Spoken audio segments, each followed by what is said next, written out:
So this was the young man's secret. This was the source from which he expected to derive a fortune for his promised bride, purchased before his departure. And as the Viking was going down, he enclosed the ticket in a bottle and threw it into the sea with their last farewell for Hulda. This time Silvius Hogg was completely disconcerted. He looked at their letter, then at the ticket. He was speechless with dismay. Besides, what could he say? How could anyone doubt that their Viking had gone down with all on board?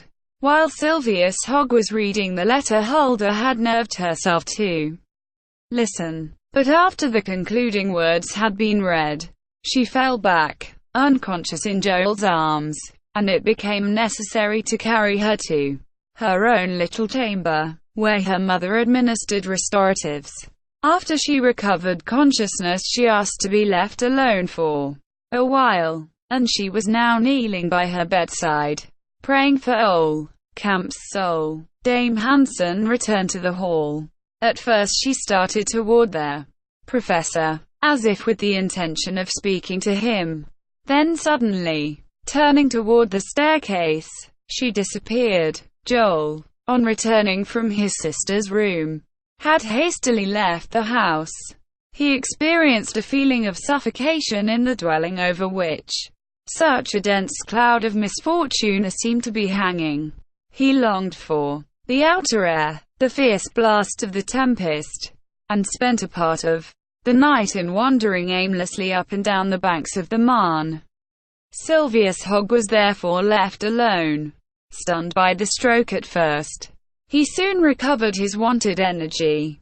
After tramping up and down their hall 2 or 3 times, he paused and listened, in the hope that he might hear a summons from the young girl.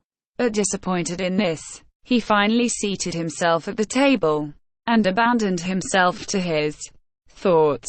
Can it be possible that Hulda is never to see her betrothed again? He said to himself. No, such a misfortune is inconceivable. Everything that is within me revolts at the thought. Even admitting that the Viking has gone to the bottom of the ocean, what conclusive proof have we of Ole's death? I cannot believe it. In all cases of shipwreck, time alone can determine whether or not anyone has survived the catastrophe. Yes, I still have my doubts, and I shall continue to have them, even if Hulda and Joel refuse to share them. If the Viking really foundered, how does it happen that no floating fragments of the wreck have been seen at sea?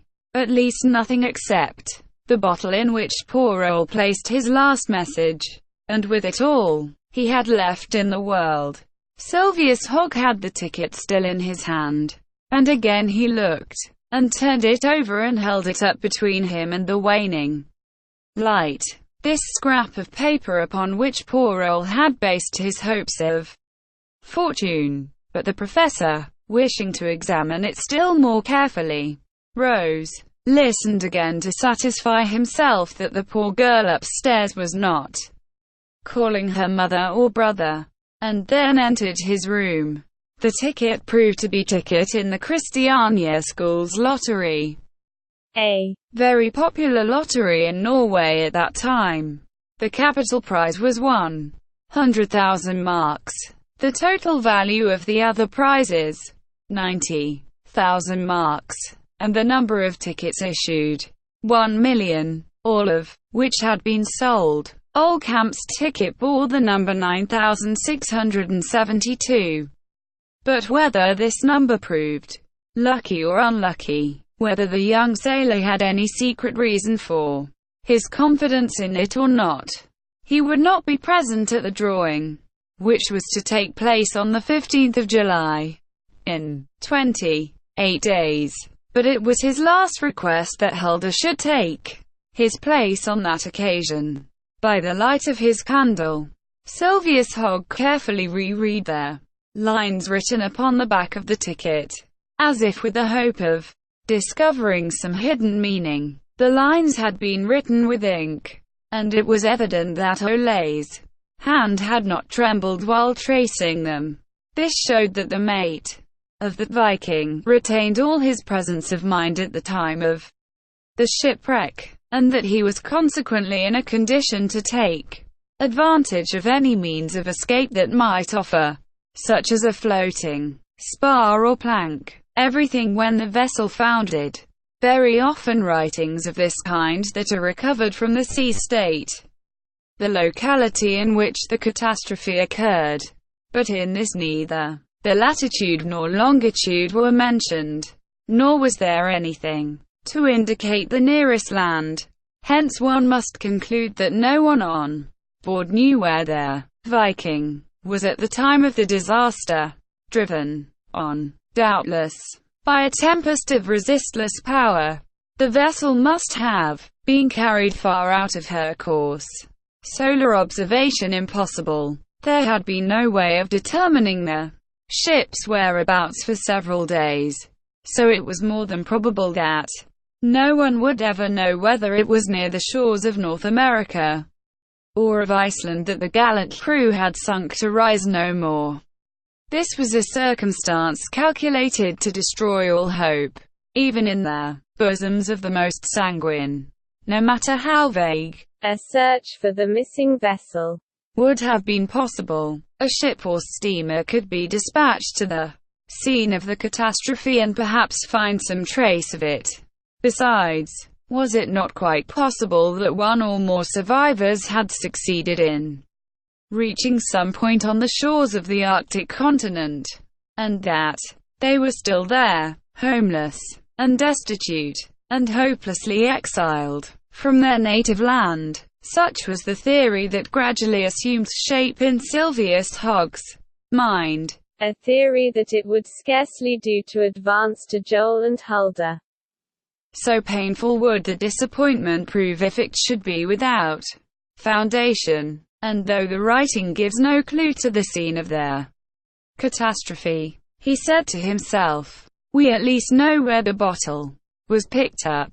This letter does not state, but they must know at their Naval Department, and is it not an indication that might be used to advantage, by studying the direction of the currents and of the prevailing winds at the time of the shipwreck? Might it not be possible? I am certainly going to write again. Search must be made. No matter how small the chances of success. No, I will never desert poor Hulda, and until I have positive proofs of it I will never credit the death of her betrothed. Silvius Hogg reasoned thus, but at the same time he resolved to say nothing about the measures he intended to adopt, or the search he intended to urge on with all his influence. Hulda and her brother must know nothing about his writing to Christiania.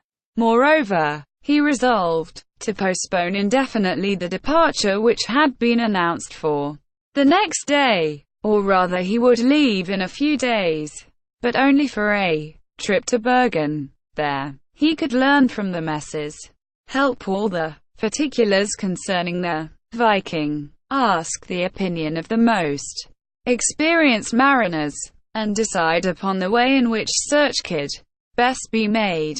In the meantime, from information furnished by the Navy Department, the press of Christiania, then that of Norway, Sweden, and finally all Europe, gradually got hold of this story of a lottery ticket, transformed into an important legal document.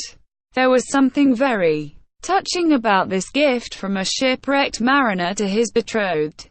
The oldest of the Norwegian journals, the Morgen Blad, was the first to relate the story of their Viking and Ole Camp, and of their 37 other papers published in that country at the time.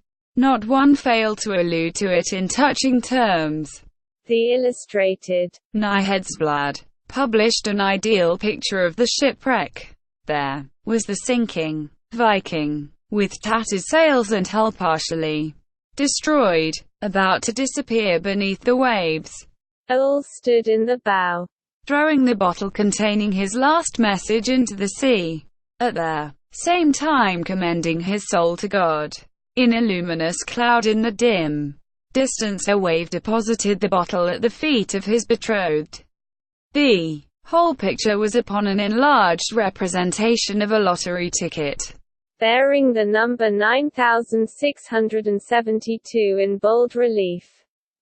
An unpretending conception, unquestionably, but one that could hardly fail to be regarded as a masterpiece in the land which still clings to legends of the Undines and Valkyries. Then the story was republished and commented upon in France and England, and even in the United States. The story of Hulda and Ole became familiar to everyone through the medium of pencil and pen. This young Norwegian girl, without knowing it, held a prominent place in the sympathy and esteem of the public. The poor child little suspected the interest she had aroused. However, besides, nothing could have diverted her mind from the loss that engrossed her every thought. This being the case, no one will be surprised at the effect produced upon both continents, an effect easily explained when we remember how prone we all are to superstition. A lottery ticket so providentially rescued from the waves could hardly fail to be the winning ticket.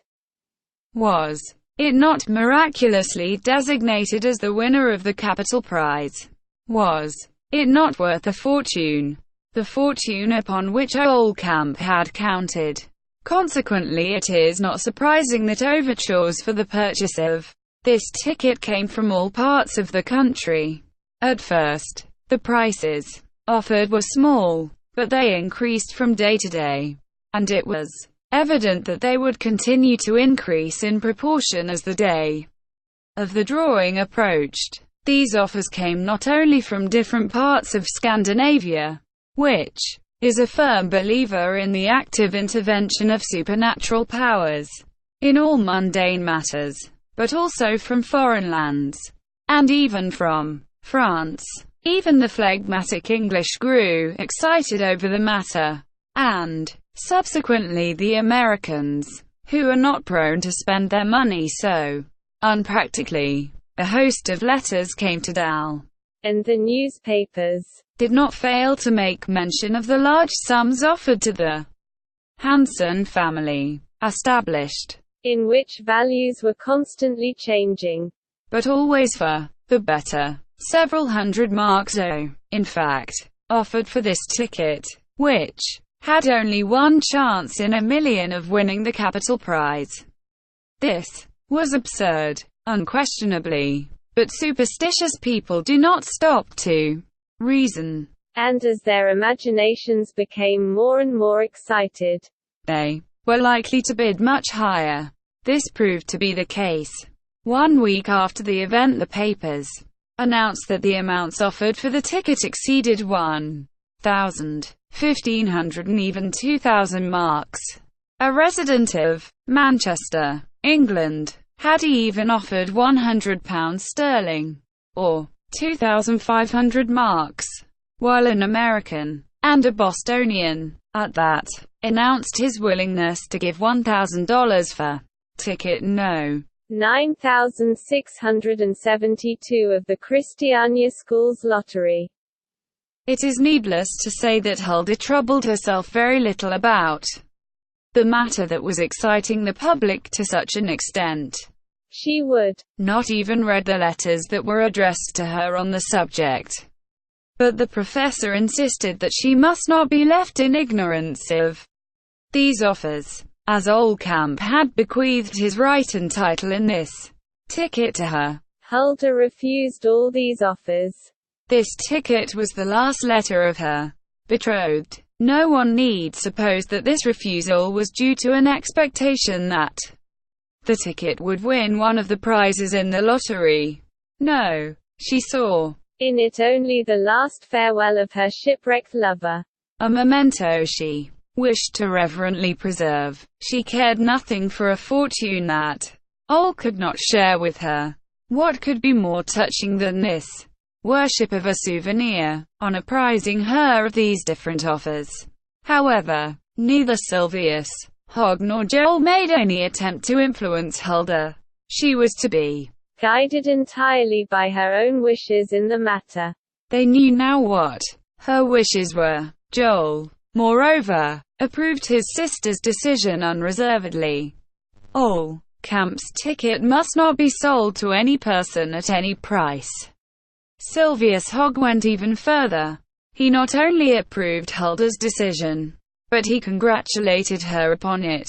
Think of seeing this ticket sold and resold, passing from hand to hand, transformed, as it were, into a piece of merchandise, until the time appointed for the drawing arrived, when it would very probably become a worthless scrap of paper. And Sylvius Hogg went even further. Was it, perhaps, because he was slightly superstitious? No. Still, if old Camp had been there, the professor would probably have said to him, "Keep your ticket, my boy. Keep it. First, your ticket, and then you, yourself. We're saved from the wreck. You had better wait and see what will come of it. One never knows." No, one never knows.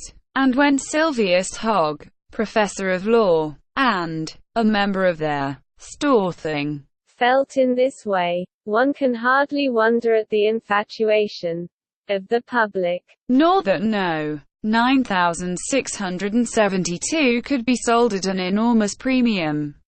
So in Dame Hansen's household there was no one who protested against the young girl's decision. At least no one except the mother.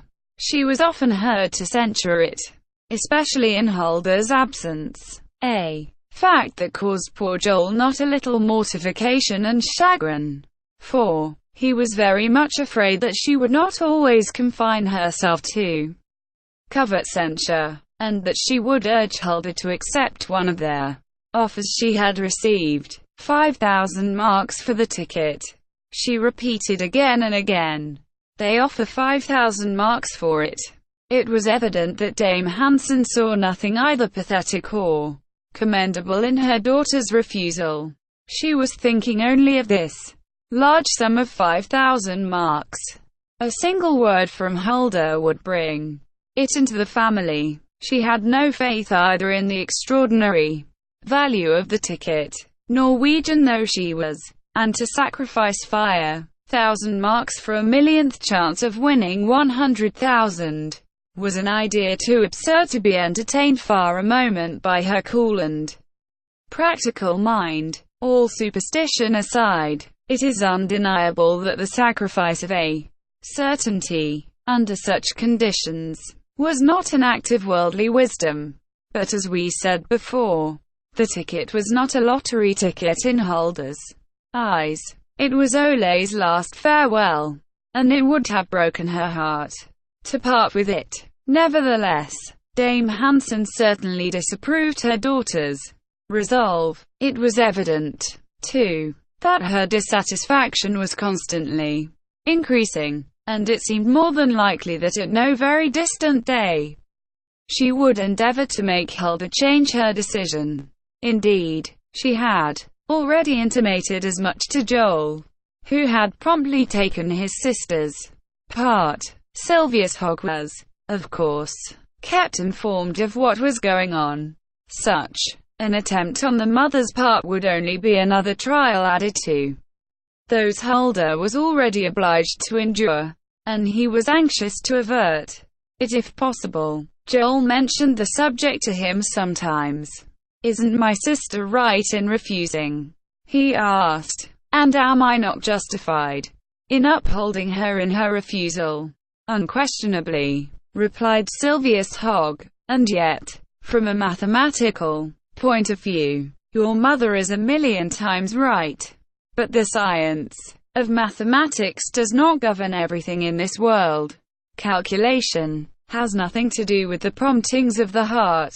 During the next 2 weeks they were obliged to watch Hulda very closely, for the state of her health was such as to excite serious anxiety. Fortunately loving care and attention were not wanting. At Sylvius Hogg's request. The celebrated drive. Bock, a personal friend, came to Dal to see the young invalid. He could only prescribe rest and quiet of soul, if that were possible. But the only sure means of curing her was Ole's return, and this means God only could provide. Still, Sylvius Hogg was untiring in his efforts to console the young girl. His words were ever words of hope, and strange as it may appear, Sylvius Hogg did not despair.